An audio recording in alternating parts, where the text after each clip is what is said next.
लगातार ऑक्सीजन के संकट से जूझ रहे प्रदेश को अब राहत मिलती नजर आने लगी है।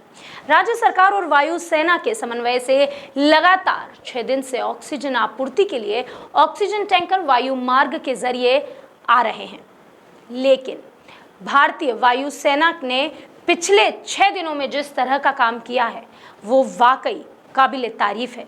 इसने एक एक सांस की जंग को थोड़ा आसान बनाया है और राहत दी है उन परिजनों को जिनके घर वाले दिन रात अपने मरीजों की स्वास्थ्य की कामना कर रहे थे और जूझ रहे थे ऑक्सीजन की कमी से।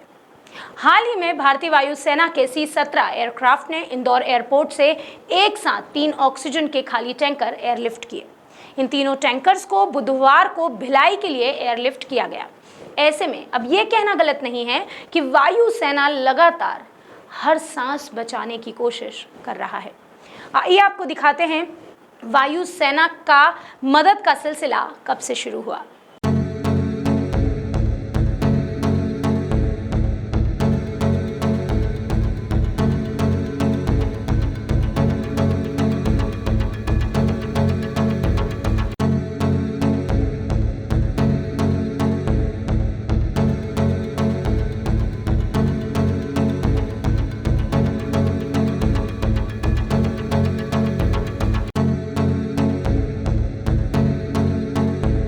पहली बार 23 अप्रैल को C-17 एयरक्राफ्ट इंदौर एयरपोर्ट से 30 मैट्रिक टन क्षमता का खाली ऑक्सीजन टैंकर लेकर जामनगर के लिए हुआ रवाना। इसके बाद 24 अप्रैल को खाली ऑक्सीजन टैंकर लेकर गुजरात के जामनगर के लिए रवाना हुआ।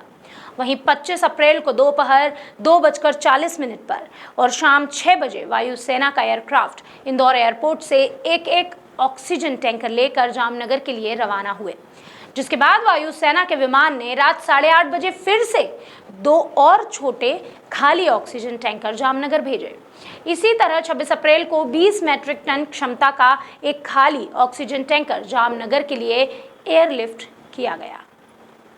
27 अप्रैल को विमान C-17 ने 2 ऑक्सीजन टैंकर को लेकर शाम 6:30 बजे इंदौर से जामनगर के लिए भरी उड़ान।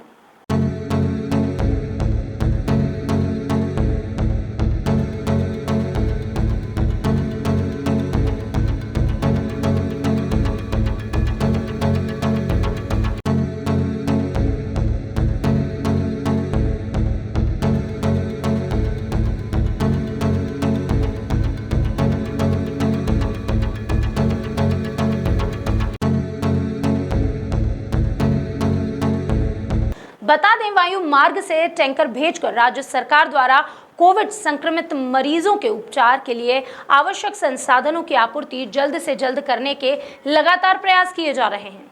इन दिनों मध्य प्रदेश के मुख्यमंत्री शिवराज सिंह चौहान प्रदेश में कोविड संक्रमित मरीजों के उपचार के लिए संसाधनों की निरंतरता सुनिश्चित करने के लिए युद्ध स्तर पर प्रयास कर रहे हैं। हम तो सिर्फ यही कहेंगे, देर से ही सही लेकिन राहत मिली तो सही। एक एक सांस बचाने की ये कोशिश जारी है।